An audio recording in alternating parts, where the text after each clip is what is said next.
जय हिंद दोस्तों, स्वागत है आप सभी का इस ऑफिशियल चैनल पर। दोस्तों, इस वीडियो में आपको बताऊंगा बेसिक मैथ, जिसमें अभी तक मैं प्राइम नंबर के बारे में बात कर चुका हूं। प्राइम नंबर का मतलब आभाज्य संख्या, इसका मैंने पहला वीडियो बना दिया है। इसके अंतर्गत मैंने आपको बताया था कि जो प्राइम नंबर होते हैं, आभाज्य संख्याएं, इसकी मदद से आप तीन चीजें सीख सकते हैं। एक होता है संख्याओं का अभाज्य गुणनखंड करना, प्राइम फैक्टराइजेशन करना यानी कि, दूसरा एलसीएम और तीसरा एचसीएफ, है ना। तो तीनों किस तरह से आपको सीखना है, तो आइए देखते हैं इसमें। अब यहाँ से हम बात करेंगे कि किस जो नंबर होते हैं उनका प्राइम फैक्टराइजेशन कैसे किया जाता है, अभाज्य गुणनखंड कैसे हम करते हैं। ठीक है, तो पहला जो है प्राइम नंबर की मदद से यानी कि अभाज्य संख्या की मदद से आप संख्या का प्राइम फैक्टराइजेशन कैसे करते हैं। प्राइम फैक्टराइजेशन यानी कि अभाज्य गुणनखंड, अभाज्य गुणनखंड। ठीक है, दूसरा जो मैंने आपको बताया था कि प्राइम नंबर की मदद से, अभाज्य संख्या की मदद से आप एलसीएम भी ज्ञात कर सकते हैं। तीसरा जो है एचसीएफ, है ना। तो अभाज्य गुणनखंड ज्ञात करना या एलसीएम ज्ञात करना या एचसीएफ ज्ञात करना, लासा या तो मासा। ठीक है, तो संख्याओं का अभाज्य गुणनखंड हम किस तरह से करते हैं। अब ध्यान देना कि इसको समझने के लिए सबसे पहले हमको एक प्रकार की संख्या के बारे में जानना आवश्यक है। वो संख्या कौन सी है? संयुक्त संख्या, जिसको हम भाज्य संख्या भी कहते हैं। ठीक है, और इंग्लिश में इसको हम कंपोजिट नंबर के नाम से जानते हैं। तो सबसे पहले हम संख्याओं का अभाज्य गुणनखंड करने के लिए कंपोजिट नंबर के बारे में जानेंगे, संयुक्त संख्या के बारे में जानेंगे। ठीक है, कंपोजिट नंबर। तो कंपोजिट नंबर के बारे में हमको अब देखना है कि कंपोजिट नंबर क्या होता है। ठीक है, इसको हिंदी में बोलते हैं संयुक्त संख्या।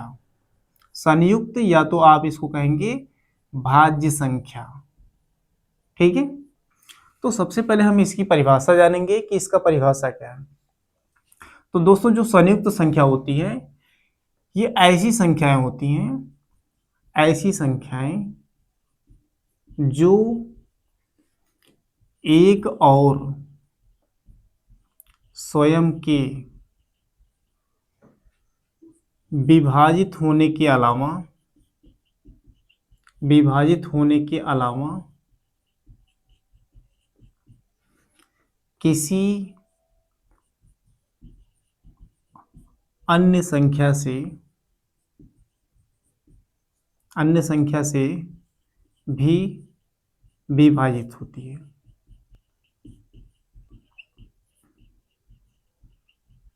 ठीक है, तो दोस्तों आपको ध्यान ये देना है कि जो कंपोजिट नंबर होता है, इसको हम संयुक्त संख्या या तो भाज्य संख्या कहते हैं। ये ऐसी संख्या होती हैं जो एक और स्वयं से कटने के अलावा या विभाजित होने के अलावा किसी अन्य संख्या से भी कट जाते हैं। यानी कि हम कह सकते हैं कि जो संयुक्त संख्या होता है, इसके कम से कम तीन अभाज्य गुणनखंड होते हैं, यानी कि कम से कम तीन संख्याओं से विभाजित होता है। तो अब ध्यान देंगे इसमें हम इसके एग्जाम्पल। तो इसके एग्जाम्पल जो है, पहला जो संयुक्त संख्या है, पहला जो भाज्य संख्या आपका 4 है, फिर 6 है, फिर आगे आपका आता है 8, 9, फिर आगे आप कह सकते हैं 10 भी है, फिर 12, फिर 15, 18, 20, 21।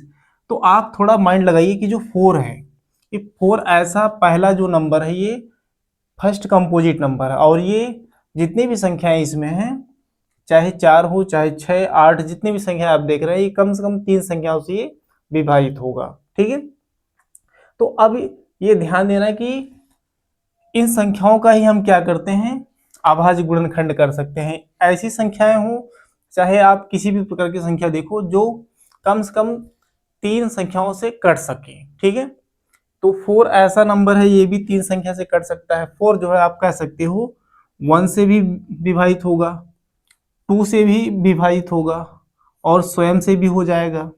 तो कम से कम इसके कितने संख्याओं से कट रहा है? 1 से भी कट रहा है, 2 से भी कट रहा है, 4 से भी कट रहा है।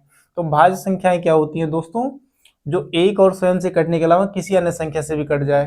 तो यानी कि हम कह सकते हैं कि और भी नंबर आप जैसे 40 हो गया, 50 हो गया, है ना, 25 भी हो गया, ये सभी नंबर क्या होंगे? कम से कम तीन संख्याओं से विभाजित होंगे। ठीक है, तो किस तरह से हमको अभाज्य गुणनखंड करना है, आइए हम देखते हैं अब। तो दोस्तों अब हम बात करेंगे संख्याओं का अभाज्य गुणनखंड करना, प्राइम फैक्टराइजेशन करना। तो आइए हम देखते हैं, एक संख्या लेते हैं, यहाँ से हम एक संख्या हम लेते हैं 40, तो इसका प्राइम फैक्टराइजेशन हम करेंगे, अभाज्य गुणनखंड करेंगे। तो इसको हम काटना शुरू करेंगे। तो जो हमने आपको बताया था प्राइम नंबर, अभाज्य संख्या की मदद से ही हम भाज्य संख्याओं का प्राइम फैक्टराइजेशन करते हैं, अभाज्य गुणनखंड करते हैं।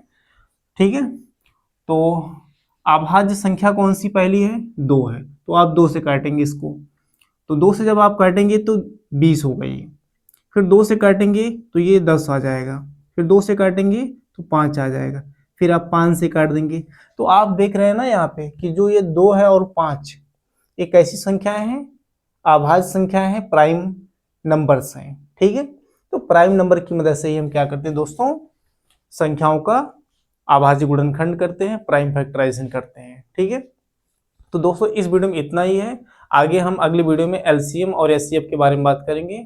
मिलते हैं अगले वीडियो में, तब तक के लिए आप सभी का धन्यवाद।